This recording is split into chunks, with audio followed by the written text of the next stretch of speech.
Hey there, welcome back to The Truth is Somewhere, a conspiracy theory podcast. Megan, what are we talking about? Today we're going to talk about the Bridgewater Triangle. We're just on a kick about triangles. Triangles? Triangles! You know who else is on a kick about triangles? Who? The Illuminati. Oh, yeah? Well, yeah, I guess, because, like, the all-seeing eye is a triangle, huh? There Pyramids are a triangle. Okay. There Okay. you have it. So the Bridgewater Triangle is in Massachusetts, and it's just 30 miles south of Boston. Uh-huh. And it's 200 square miles, and its points align with Abington, Freetown, and Rehoboth. I have no idea where any of those are. Me neither, but Wait. they form the points of the... Wait, so what... Where in the world is this? In Massachusetts. I already Massachusetts. said that. Oh, you did. Okay. I'm sorry, I missed Massachusetts. South of Boston. Mm-hmm. The town of Bridgewater lies smack dab in the middle of the triangle, and it was named for that town in the 70s by cryptozoologist Lauren Coleman. Okay. Note here, as I was doing the research and I was typing this out, I was thinking about how funny it is that there's people who are zoologists for animals that don't exist. So zoologists for Pokemon. Yeah. And big feet. And big feet, yeah. Yeah. Mm-hmm. Not to be confused with small feet. Mm-hmm. So this triangle is commonly called a vortex and is home to a host of strange happenings going back centuries. Oh, nice. Historically, the area was inhabited by Native Americans. Makes sense. And the 16,950-acre swamp within the triangle is named Holcomuk, which translates to place where spirits dwell. Like, it ends with muck, though. Like... Or mock, or moke. Oh, okay. Let's be clear here. I don't speak this language, so... No, swamps aren't clear. We don't need to be. The natives thought that the swamp was magical, and they treated it as though it were sacred. And when English settlers moved in, they feared the swamp and called it Devil's Swamp. Ooh. So right there, like right off the bat, you have two different cultures who treat this swamp as like something is there. Like there's something more there.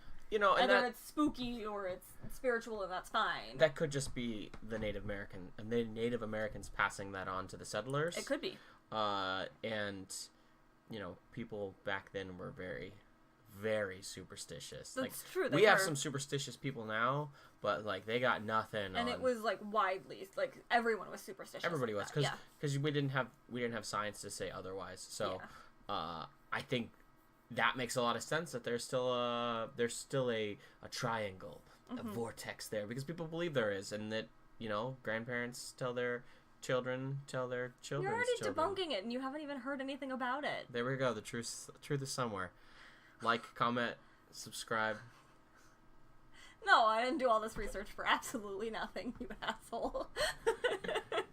There it is. We found the truth. You mean the truth that you're an asshole? Yeah, why not? Okay. All right, so please continue. Yes, thank you. The English settlers moved. They found the swamp difficult to navigate, and it contained plants and animals with which they were not familiar, which makes sense that they would like kind of fear it a little bit because it's just unknown. It's not necessarily that there's something spooky going on; they just don't know about it. Okay. Yeah. In 1675, a war broke out between the natives and the settlers. And this war is referred to as King Philip's War, after the chief of the Wampanoag, whom settlers called King Philip, even though his name was Metacomet. Because we have to anglicize fucking everything. They just started calling him King Philip. Like, Bridgewater, the town of Bridgewater, I think, was one of the towns that had, like, a King Philip Way, or, like, King Philip Drive, and it was like, oh man, we're the worst. Well, yeah, that's actually... still kind of common in today's world, because I had a teacher from Kenya named Wanabisi, and he had an English name. Yeah, he did. Edward. Oh. Why Edward? And he said, never call me it. Edward? He's like, never. He said the reason that they did it was because it was easier for people to remember the name Edward than it is Wanabisi, and you don't have to explain the name Edward. That's true, right? It's fairly normal. He's like, so he had it when he was young, and he used it when he was young, and he was like, after that, he was like, never call me it. Never, because we're in a world now where it doesn't need to be used. Fair. Yeah. Okay. Yeah. Which I think is interesting that still kind of exists. But really famous case of that is Pocahontas. Yeah. That wasn't actually her name. No, she was like also called Princess something. I really I find it interesting that they haven't changed the name from King Philip to like his actual name, like the name of the roads, because so yeah, his name was something else, but it still holds historical value. Sure. Also, we still celebrate Columbus Day. It's just kind of like the whitewashing of America really bothers me. Anyway. Why'd you say it like that? I won't get into it. Why did you say it like that? Not gonna get on my soapbox today. It's okay. No soapboxes today. Anyway, there's a war. They call it King Philip's War because we anglicize everything. Yes. And much of the war took place in the swamp, as the natives could easily navigate it and knew the settlers were unsure and afraid of it, so they used it to their advantage. King Philip sounds like a smart guy. Unfortunately, though, smarts weren't enough, and 14 months later, the natives lost the war, and Metacomet was caught and decapitated. Oh.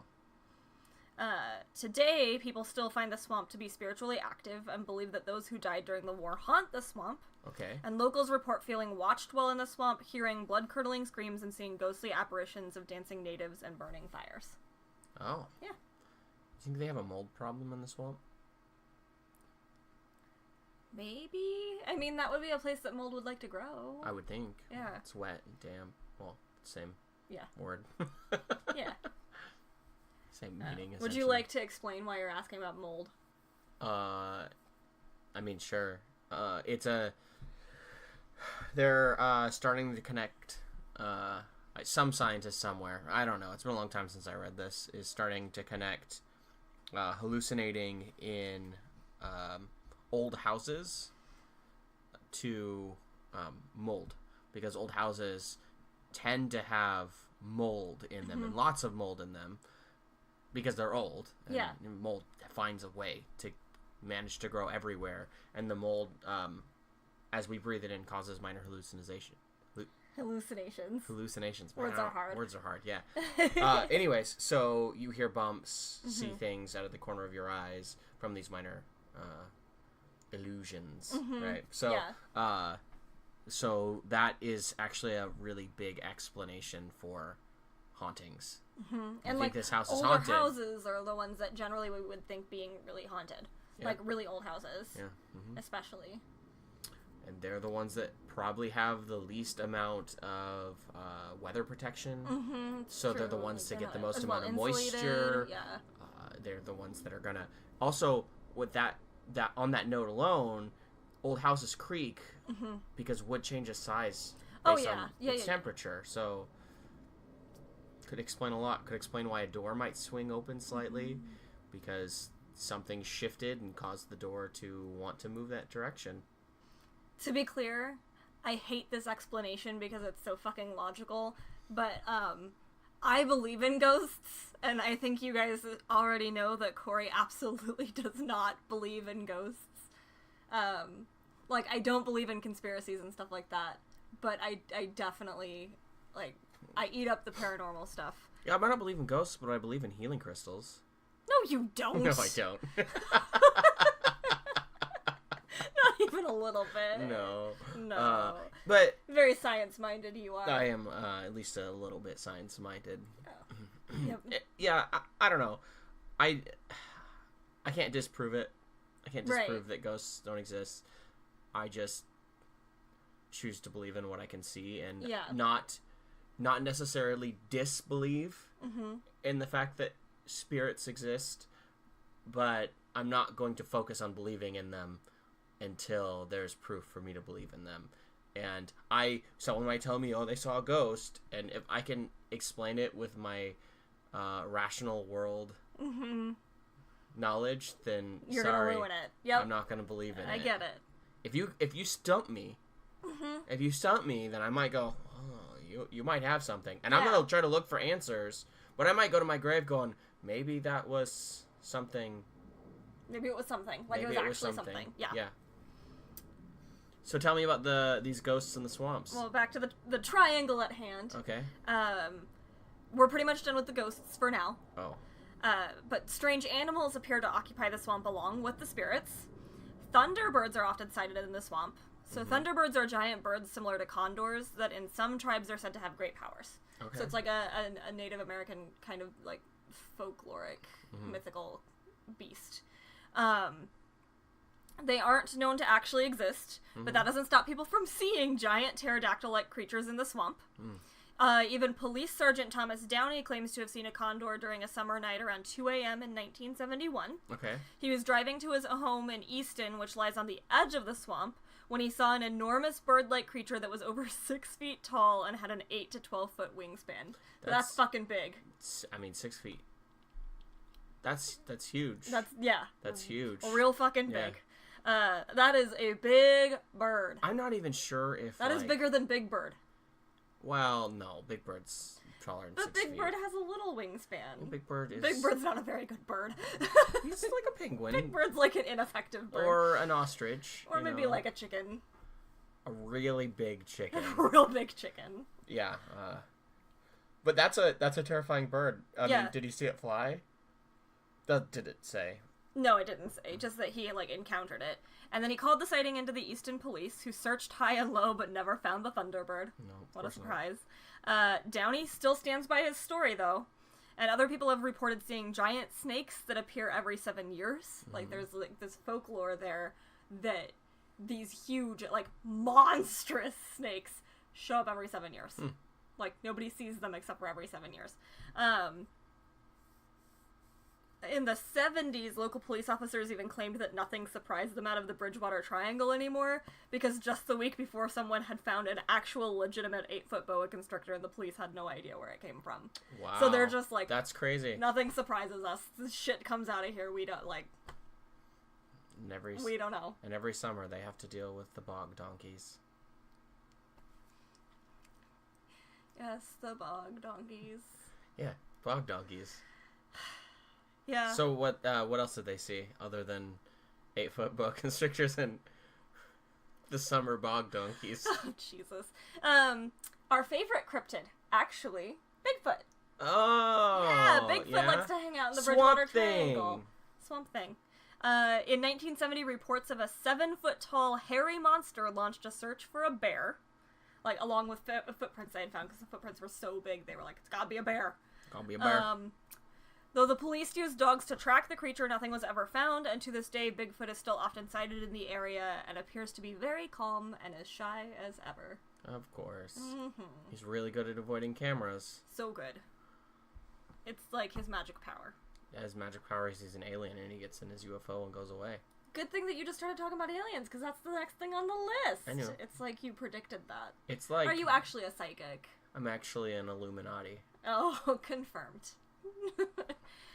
So on May 10th, 1760, residents in Roxbury and Bridgewater claimed to hear noise echoing from the sky, followed by a glowing shape so bright that it appeared in broad daylight. Ooh. So, it was brighter than the sun, pretty much. Okay. Interestingly enough, this account was listed in literally everything I looked at for the Bridgewater Triangle, and all of those sources said that it was, quote, documented, but none of them said where it was documented. And I didn't dive too deeply because I didn't want to get sucked in for 5 hours trying to find something, but credible historical documentation absolutely does not come up in any cursory Google search or looking through newspaper articles or anything like that, looking through archives. I couldn't find it anywhere. So where the fuck this is documented, I don't know, because even the textbooks that I found, I use the term loosely, that pretend to be academic works that talked about this didn't give a citation to the source that it was documented in. So I feel like it's somebody told somebody told somebody told somebody, and 16 generations later somebody was like, I'm gonna write this down, and now it's documented, right? Oh, yeah. Aliens. Yeah, so people obviously they cite this as a UFO. Some people claim this is the first recorded UFO sighting in the United States, but there's actually one from the 1600s that also claims to be the first recorded. So I don't know. There's some arguments there, and maybe we'll dive more into that. I'll give a timeline of UFOs in general in the United States later. Okay. But All right. So,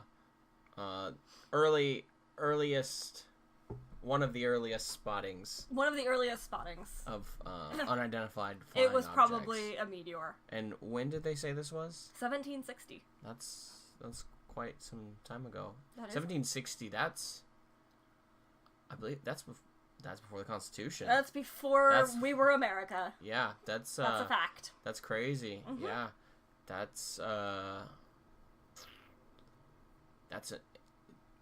is definitely credible.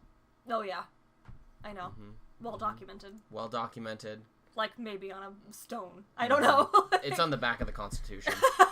Turns out. Yeah.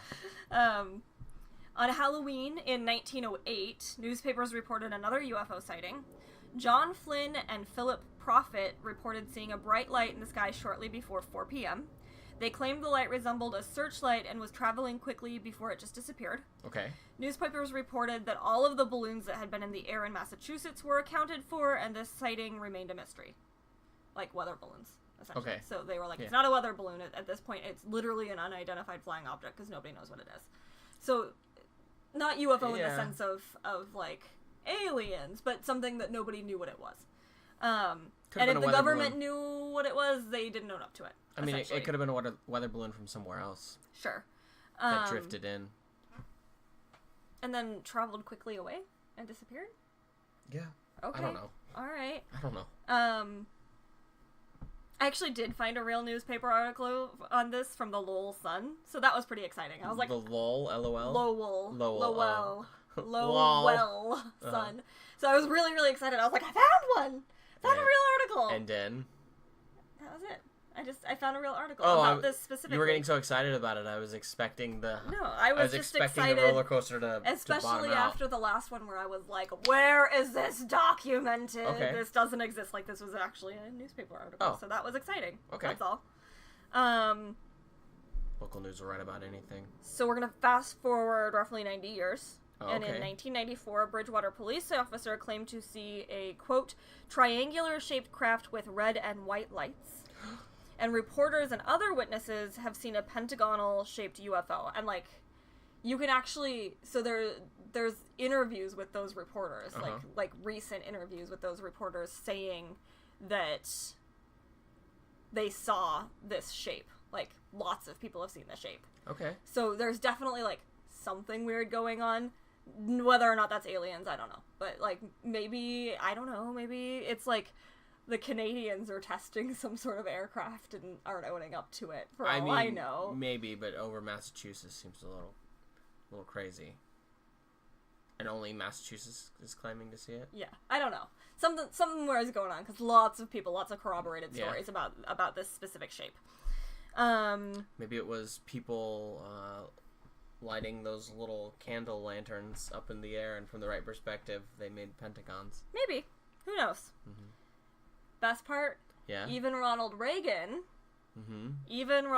saw a mysterious craft while flying over a ledge in Freetown Forest, which is part of the triangle. Okay. The craft presented as a light followed his plane before elongating and shooting into the sky at a 45-degree angle. Ooh. This happened in 1974 when Reagan was still the governor of California. Okay, I was going to ask if it was before his presidency. Yeah, and he relayed the information to a friend, Norman C. Miller, who happened to work... I think for the Wall Street Journal at that time. Mm-hmm. And the way that Norman C. Miller explains it is that, like, he was just telling his buddy, he's like, this thing happened. And then as soon as he, like, remembered that his buddy was also, like, part of the press, he, like, clammed up and wouldn't talk about it anymore. Oh, yeah. But his story is corroborated by the guy who was flying his plane. Like, the pilot, Bill Painter, also saw it and did talk about it. So his buddy still published it? I think maybe... long after his presidency, he talked about it. Because, like, if he didn't... I don't think it was then. Didn't beforehand, like... Yeah. If he did beforehand and he published it anyway, it's like, you're a dick, man. Yeah, no kidding. Like, you're not my friend at all. Yeah. Yeah. No, I think that it didn't get spoken about until long after Reagan's presidency. Okay. So that same legend, Freetown State Forest, also plays home to ghostly apparitions standing on the ledge and jumping off before they mysteriously vanish into thin air. So, like, the ghosts of suicidal people. Sure. Mm-hmm. And then paranormal investigator John Brighton said that while he was at the ledge, a spirit told him to jump or leave. Come on, man, get it over with. Quit waffling. Make up your mind. Are you joining us, or are you getting out of the pool, man? Like, shit or get off the pot. Like, trust me, dude. It's still pretty depressing on this side. We thought we'd end it. Now we're stuck Now we're here. stuck doing this in a perpetual loop. How much would that suck? Like, that's the shittiest, like... I think... Oh, man. I think if, like, we still had the same emotions as we did as a human, I think there'd come a point where you're, like... You maybe start looking forward to it. Because you're like... Because it's a rush. It's a rush. You're like... I'm going to jump off this thing, but I'm not going to get hurt. And then at what point did they, like... I think after that, after the rush, they're just like, whatever. Yeah. You know, like, Wouldn't I'm not you even just scared stop anymore. doing it eventually? You'd just be like, I'm just going to hang out here at the bottom of the cliff and just lay here. I think that's probably what would happen with me. I'd be like, I'm not doing this anymore. Death is futile. Or maybe they're cursed. Maybe. They're cursed. Sure. Maybe they're cursed to stand up there. And jump. Until they jump. Otherwise, they just have to stand up there. And again. Yeah. And again. Well, that's miserable. Mm-hmm. Every day, they have to jump. So if the suicidal jumpers who also tell you to jump isn't creepy enough for you, there's also a redheaded hitchhiker on Route 44 that vanishes when people stop to pick him up. Oh, Daryl. Yeah. I know that guy. He runs into the bushes. Oh, yeah. Well, and, like, some people are like, he's even made it to their car, and then he just disappears. Mm. Or one person was like, I hit him, and he just disappeared. Like, yeah. They have a lot of mushrooms up there. I don't know. Yeah. I don't know. Maybe it is all mold. But there's also, this one's the worst. I think I would lose my shit if this happened to me, because there's also a haunting semi-truck that is said to tailgate people honking his horn and, like, waving his arms erratically, and then it just vanishes. Okay. And it's happened to multiple people. I think it'd be scarier if, like, you look in your rearview mirror and there's a semi-truck, like, speeding towards you honking until it reaches you and then it vanishes. That would be terrifying. I'd be terrified if it was tailgating me. I would put my brakes on and be like, fuck you, dude. If you were tailgated by a semi-truck and you brake checked them, semi-trucks cannot stop. You would be dead. I wouldn't be dead. He'd be paying for it. No, they literally, like, if you're in a smaller car, they will literally crunch over the top of you. I don't drive a smaller car. I've seen pictures. I've seen pictures. Pictures? Mm-hmm. Yeah, I'm not talking about, like, slamming on my brakes. I'm talking about just, like, a little... Get the fuck off of me, man. Like, slow down just a little bit. Like, flash my brakes at him. Like, come on, man. Quit being a dick. And then he disappears. Stupid ghosts. What would you do if, like, you're being tailgated by a big-ass semi-truck and it literally just disappeared into thin air? What would you do? Legitimately. Legitimately, I would pull my car over and then probably get out of it, take the keys out of the ignition, set them on the seat, close the door, and then, like, sit on the hood and get on my phone and be like, I think someone spiked my drink. Like, somehow I'm drunk. Someone, please come pick me up. I am hallucinating. I need to be picked up. I can't drive right now. I'm so freaked out. I think there was a semi-truck tailgating me. I don't know what I saw. It disappeared. Please pick me up. Okay. Yeah, that's what I would say. I just imagine somebody comes to get you, and it happens to them too, and there's just this line of cars of people who have, like... People are all just... their friends, they're all just sitting there, like... silently just wide-eyed staring at the ground, like... We all saw this. We all must be collectively drunk. Like, yeah. So in the 90s, Freetown police started receiving reports of mutilated cats and cows, as well as native animals to the forest. Mm-hmm. The police determined that all of them appeared to have been killed in a ritualistic manner. A perpetrator was never found, and it remains a mystery to this day. Ooh. This is important for later. Okay. So there's that. Add that to the weird stuff happening in the forest, and you've got yourself a Satanism conspiracy. Okay. Yeah. This may not be entirely unfounded, as in the late 70s, an underground bunker was discovered in the forest that contained several things defined as, quote, cultish. Cultish. Okay. I don't know what cultish means. You know, it's kind of like a cult. Like, they found black robes and scented candles. Ish. Like, no, those were just, like, fucking teenagers having, like, sex parties or something. Like, Yeah. that wasn't a cult. That was just teenagers being teenagers. It was the 70s. Like, what? I'm giggling because of the kids in the 70s that were cult-ish. Cult-ish. Yeah.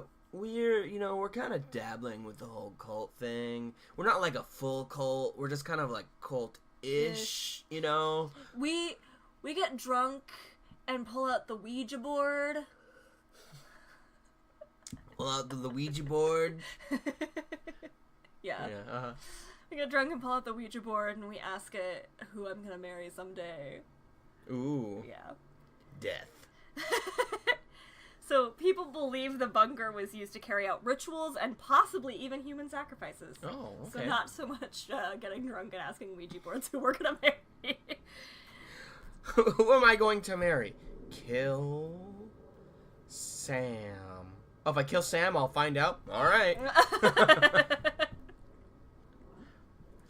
Fast forward to the 80s. Police found a pentagram on the ground along with other designs made of seemingly carefully placed stones. Police took away the pentagram and moved all the stones, only to have everything back in the exact same place the next day. Motherfucking cops moving my goddamn rocks. That's all I think of. I mean, what else? Come on. Well, obviously, it's a satanic cult. Obviously. And they're mad that the cops moved their rocks. Well, yeah, I'd be mad too if I went through all that work. There's also the case of a pimp and satanic cult leader. His name was Carl Drew, and he used an ice shack in the forest to commit a series of murders. Mm-hmm. Drew allegedly used the threat of his Satanist magical abilities to keep his girls in line, and Drew began murdering some of his girls as ritual sacrifices in the late 70s. This is real? For real. Okay. For real, he did this. Supposedly, Satanists and cultists love the forest because of its remote location, makes sense. Also because it has an undercurrent of dark energy that they can tap into for their rituals. Dark energy. Okay, I mean, do you think...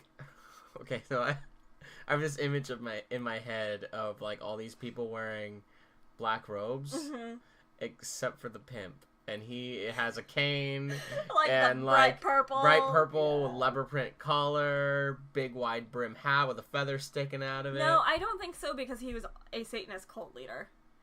So I don't really see him dressing like that stereotypical Come on, I know that, picture. but I'm trying to paint the picture. I get it. It's kind of funny.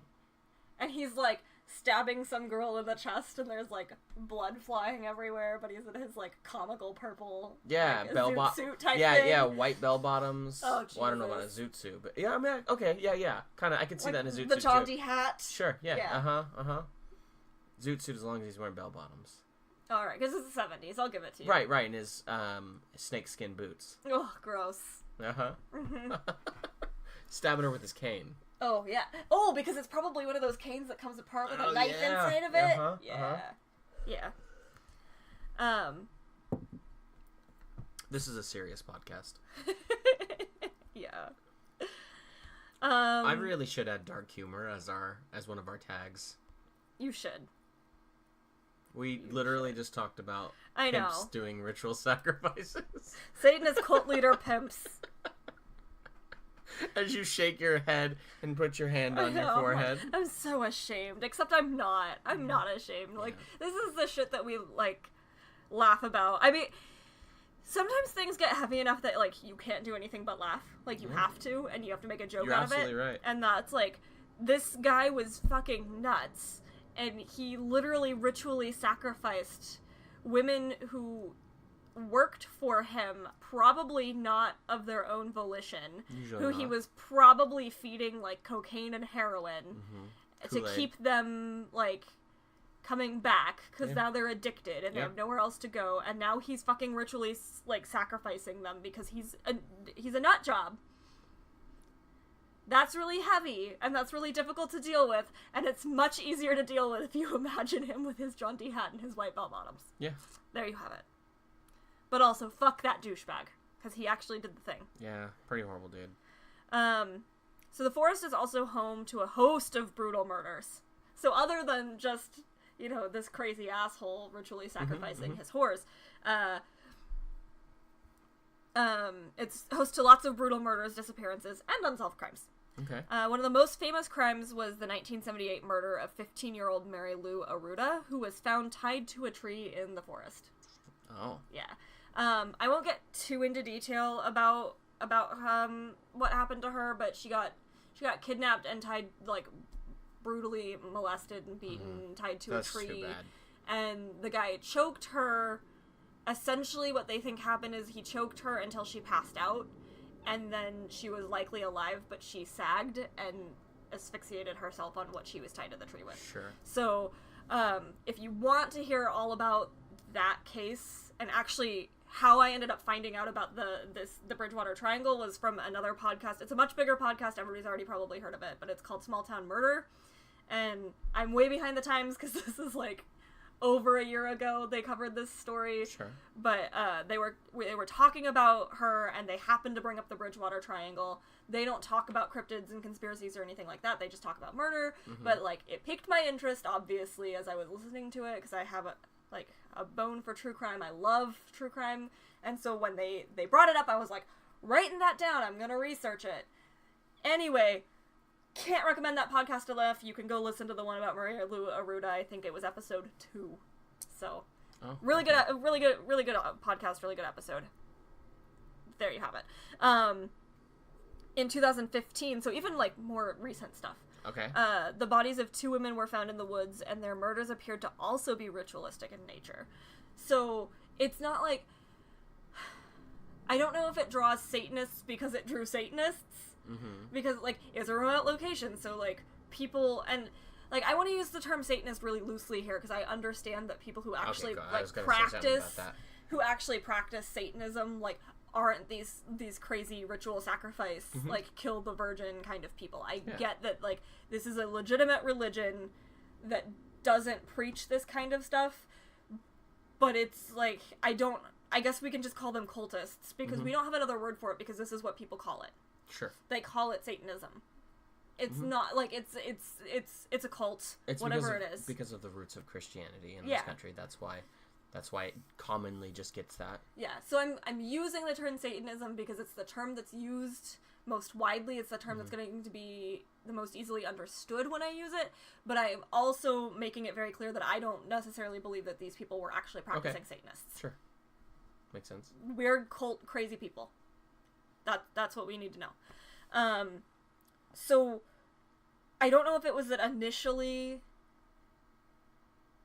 its remote location attracted weird, cult, crazy people who would be willing to sacrifice human beings in a ritualistic manner. Okay.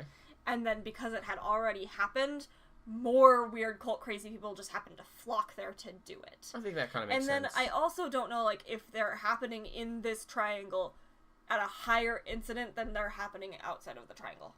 Okay, so you haven't looked. I don't know the statistics on that.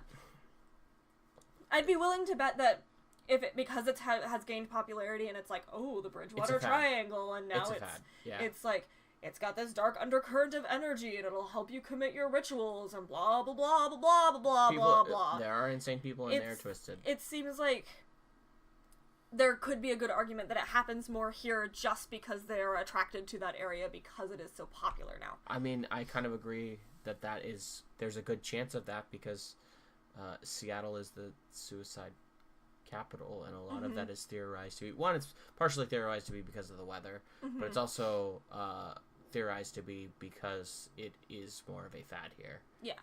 So theorists believe that the same person who was responsible for the animal mutilations has been committing violent murders for decades and still remains at large. So they just basically, some people are we have a serial killer. This is a serial killer that's never been caught. And actually, I lend some credence to that, because there are definitely prolific serial killers who killed for decades. They only come up every once in a while, and once it starts getting hot, they stop doing it. Yeah. Or they get a couple, and then they stop doing it. Yeah. So, finally, and this is the really funny one, I saved the best for last. Oh, good. The forest is also said to be home to a race of small humanoid creatures known as pukwedgies. Pukwedgies. They're named that by the Wampanoag. I don't know what it means. But they are described as being troll-like and only 2 to 3 feet tall. Mm-hmm. They have hairy gray skin that supposedly also sometimes glows. Oh. And they're also downright mischievous little fucking assholes. Oh, okay. Yeah. So they're like American leprechauns. Yeah, kinda. Yeah. Yeah. Apparently they like to startle, push, and shove visitors to the forest. And some people have had rocks or sand thrown in their face, or have been wrestled with by the pukwedgies. And they are said to have magical powers and the ability to shapeshift, and are given a wide berth by the Wampanoag. Oh. Yeah, like, don't fuck with these. These little fuckers are awful. Oh, pukwedgies. I love their names. I know. Some people actually blame them for the number of people who have fallen off of cliffs to their deaths. So, like, some people are like, no, those little fuckers push people. Oh, okay. Can you imagine you're, like, out on a hike, like, beautiful, serene forest, looking out over the thing, and 2 to 3 foot tall, hairy, gray-skinned, glowing bastard just comes up and pushes you like, and then you find out after you're dead and you're stuck there in this perpetual loop of falling off this cliff that you were killed by something called a pukwedgie. Yep. Pukwedgie. It's a wedgie you just can't pick. A wedgie you can't pick? There you have it. That's the whole story about the Bridgewater Triangle. Yep, and I believe it's the pukwedgies.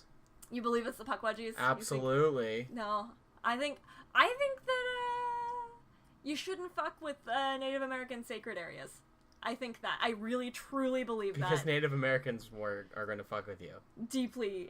In my soul, I truly believe you don't fuck with that shit. Why? I just do. Why? Because they made a movie about it? No, because I just really, truly, deeply believe it's like, if somebody puts so much energy into something to call it sacred, that item becomes sacred. Or that place becomes sacred. Okay. And maybe there is some sort of, magic of intention. Is that why you get mad at our roommate for sitting in your chair? Yes, because I have defined my chair as sacred. That's exactly it. One day he's gonna be cursed. Huh. One day. One day. One day it'll work. All joking aside. No shit, I believe that. Okay. Okay. There you have it. There you have it. We don't have the truth. We don't have the truth today. But you can find us on Facebook, Twitter, and Instagram at TTAS Podcast.